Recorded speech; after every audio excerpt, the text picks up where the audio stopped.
Assalamualaikum warahmatullahi wabarakatuh. Saya Faris Angga Lesmana dengan NIM akhir 239 dari PBO kelas A. Di sini ingin menjelaskan terkait kode dari soal remedi tipe D. Langsung saja ke kodenya. Di sini ada kelas nasabah. Di kelas nasabah ini terdapat properti. Ada 3 properti di sini, yaitu string nomor rekening, string nama, desimal saldo. 3 properti ini setnya itu disetel privat. Kemudian konstruktornya nasabah, string nomor rekening, string nama, desimal saldo sama dengan 0. Nah, desimal saldo awal ini disetel 0. Kemudian ada metode setoran di kelas nasabah ini. Nah, di dalam metode ini terdapat perkondisian, di mana jika jumlah yang dimasukkan itu lebih kecil sama dengan 0, maka dia akan menampilkan pesan error seperti ini. Jumlah setoran harus lebih dari 0. Nah, jika jumlah yang dimasukkan ini lebih dari 0, maka saldo akan dijumlahkan dengan jumlah yang dimasukkan tadi. Kemudian setelah dijumlahkan, setelah dioperasikan, maka dia akan menampilkan pesan ini. Saldo baru Anda sama dengan saldo yang sudah dijumlahkan. Kemudian ada metode untuk melakukan penarikan. Di sini juga terdapat perkondisian, di mana jika jumlah penarikan yang dimasukkan lebih kecil sama dengan 0, maka sama dia akan menampilkan pesan jumlah penarikan harus lebih dari 0. Kemudian perkondisian yang kedua, jika saldo nilainya lebih kecil dari jumlah penarikan yang diinputkan, maka dia akan menampilkan pesan gagal. Penarikan gagal, saldo tidak mencukupi. Jika kondisi ini tidak terpenuhi, maka saldo akan dikurangi dengan jumlah penarikan. Setelah itu menampilkan pesan penarikan berhasil, saldo tersisa sama dengan saldo yang sudah dioperasikan. Kemudian ada metode transfer. Metode transfer. Nah, metode transfer ini menggunakan parameter nasabah penerima dan jumlah, desimal jumlah. Di dalam metode transfer ini itu terdapat dua perkondisian yang sama seperti sebelumnya, yaitu jumlah transfer yang diinputkan, yang dimasukkan itu harus lebih besar dari 0. Kemudian perkondisian kedua juga sama, yaitu saldo yang dimiliki itu harus lebih besar dari jumlah yang diinputkan, jumlah yang dimasukkan. Nah, jika kedua kondisi ini tidak terpenuhi, maka saldo yang dimiliki itu akan dikurangi dengan jumlah transfer yang dimasukkan. Setelah itu saldo dari penerima ini akan dijumlahkan dengan jumlah yang diinputkan. Kemudian menampilkan pesan seperti ini. Transfer sebesar jumlah ke penerima .nama berhasil. Kemudian saldo tersisa saldo. Saldo ini ya saldo yang sudah dioperasikan dengan ini. Kemudian ada metode tampilkan info. Nah, di sini metode ini hanya untuk menampilkan info dari sebuah rekening ya, gitu. Seperti ini dengan nomor rekening sama dengan nomor rekening ini. Nama juga properti nama, saldo dengan properti saldo. Kemudian ada kelas bank. Nah, di kelas bank ini terdapat dua field ya. Dua field yaitu string nama bank sama dictionary dari daftar nasabah. Kemudian ini untuk konstruktornya. Nah, kemudian ada metode tambahan nasabah di dalam kelas bank. metode tambah nasabah itu dengan parameter seperti ini. String nomor rekening, string nama, kemudian desimal, saldo awal itu langsung disetel menjadi 0. Nah, ada perkondisian di mana jika di sini tuh intinya ngecek kalau di daftar nasabah ini tuh nggak ada nomor rekening yang dimasukkan. Kalau sudah ada, maka dia akan menampilkan seperti ini. Nomor rekening sudah terdaftar. Di sini untuk perintah nambahinnya ya, nasabah baru sama dengan new nasabah dengan parameter nomor rekening, nama, saldo awal. Di sini saldo awalnya di setel. Kemudian ditambahkan ke daftar nasabah atau dictionary daftar nasabah. Dengan yang ditambahkan tuh parameternya nomor rekening dan nasabah baru di sini. Setelah itu menampilkan pesan seperti ini. Nasabah nasabah dengan nama yang dimasukkan, dengan nama yang diinputkan, berhasil ditambahkan dengan nomor rekening yang diinputkan. Itu. Kemudian ada metode mencari nasabah dengan parameter string nomor rekening. Nah, dia mencari nomor rekening di dalam dictionary daftar nasabah.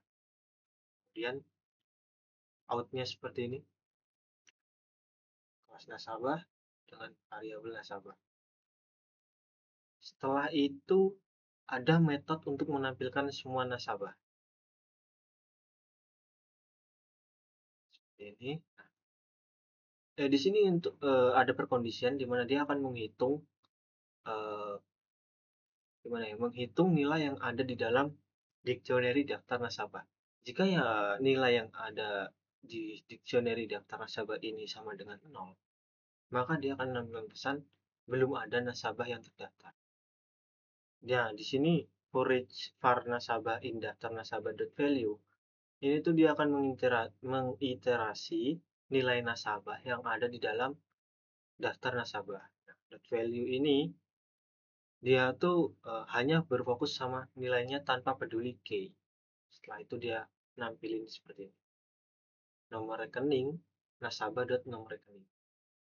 Terus nama, nasabah.nama, saldo, nasabah.saldo. Kemudian ini untuk kelas programnya. Program static void. Di sini untuk nambahin banknya. Kemudian untuk menambahin atau membuat objek baru, contohnya di sini ada nasabah dengan nomor rekening 1001 dengan nama Budi Santoso. Nah, saldonya itu dimasukkan 1 juta.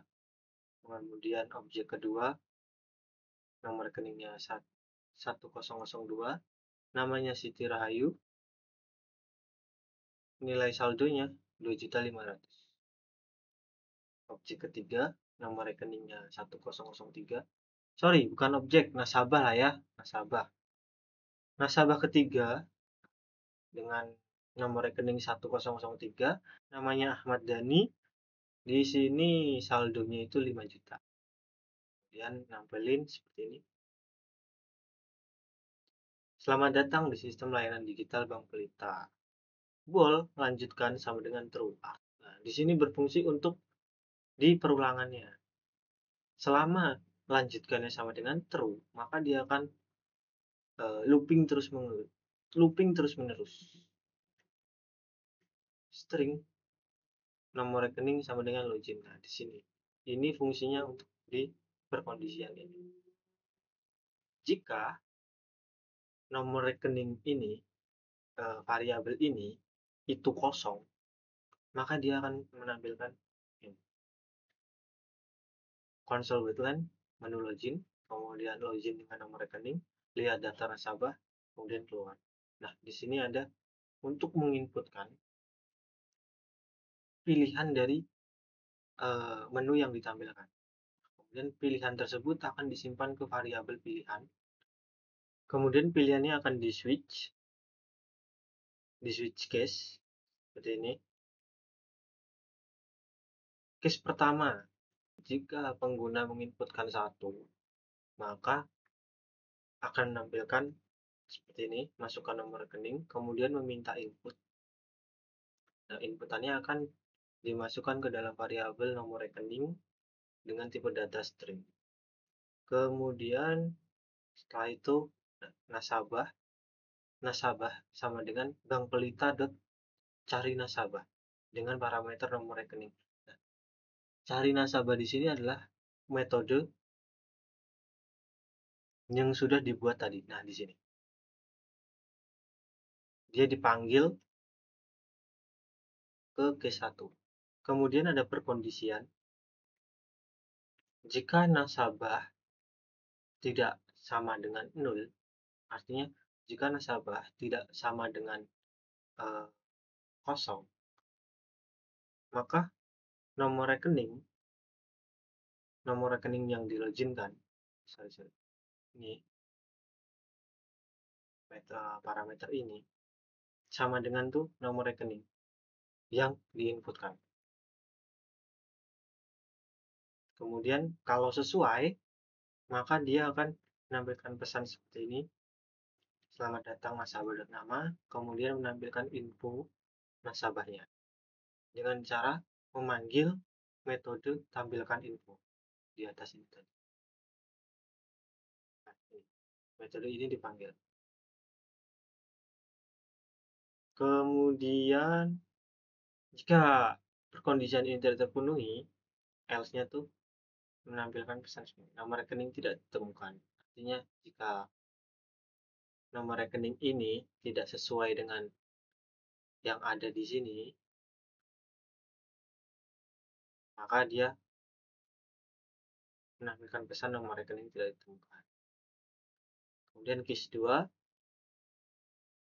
ini memanggil metode tampilkan semua nasabah. Memanggil metode tampilkan semua nasabah. Itu di sini.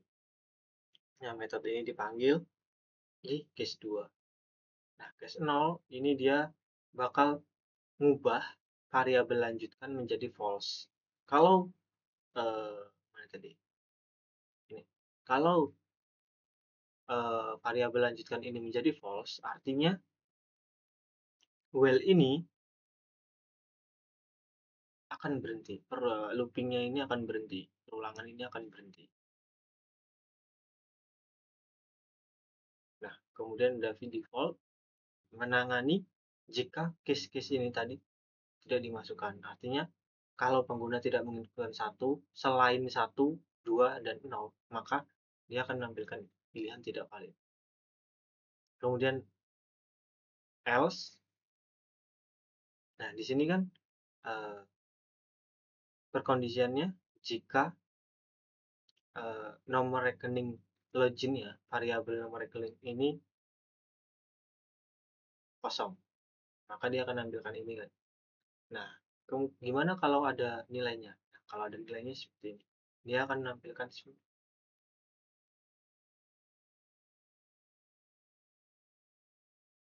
nah, menu transaksi, cek saldo, setor tunai, tarik tunai, transfer, logout, keluar. Kemudian menampilkan pesan pilihannya. Setelah itu meminta input pilihannya. Inputnya akan disimpan di variabel pilihan. Masih sama dengan switch case juga. Seperti ini. Case 1, dia akan memanggil metode tampilkan info. Nah, case 2, dia akan memanggil metode setor tunai dengan parameter jumlah setor di sini variabelnya. Dia menampilkan ini, pesan ini, masukkan jumlah setoran, kemudian meminta input. Nah, konsol rate-nya atau inputnya ini diparse ke desimal. Dia jadinya seperti ini. Out atau keluarannya atau outputnya itu desimal jumlah store. Nah, jumlah store ini nanti dijadikan parameter di metode store. Kemudian case 3, dia akan menampilkan pesan ini, masih sama, diparse juga. diparsing, kemudian dia akan memanggil metode tarik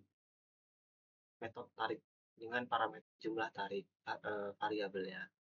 Kemudian case 4 di case 4 ini dia akan memanggil metode cari nasabah dengan parameter inputan dari pengguna. Ini. Nah, kemudian memanggil juga metode transfer dengan parameter nasabah tujuan dan jumlah transfer. Nah, nasabah tujuan tadi kan di sini. Nah, jumlah transfernya di sini. Nah, sama dua-duanya ini dari inputan pengguna. Else, kalau jumlahnya nggak valid, dia akan menampilkan pesan error jumlah tidak valid. Kemudian di break. Kemudian case 9, logout. Dia akan menampilkan pesan. Kemudian nomor rekening loginnya disetel kosong. Maka dia akan menampilkan yang ini.